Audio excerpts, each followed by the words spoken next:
कराची के एक shopping mall में भयानक आग लगने का वाकया, 11 अफराद हलाक, कई जख्मी। पाकिस्तान के शहर कराची के एक शॉपिंग मॉल में आग लगने से 11 अफराद हलाक हो गए हैं। राशिद मिनहाज रोड पर आरजे मॉल में आग लगने का यह वाकया पेश आया है। पुलिस ने बताया कि उन्होंने 8 नाशों की शनाख्त कर ली है। इस हादसे में 22 लोगों को बचा लिया गया है। इमारत को 4थी मंजिल तक साफ कर दिया गया है। 5वीं और 6वीं मंजिल पर फंसे अफराद को निकाला जा रहा था। फायर डिपार्टमेंट ने बताया कि उन्हें सुबह 6:30 बजे हादसे की इत्तला मिली। आग पर काबू पा लिया गया है।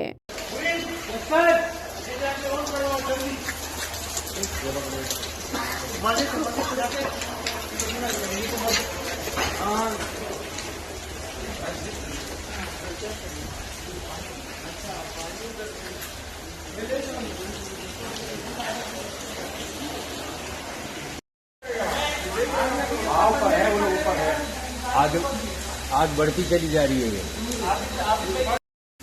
हाँ ठीक।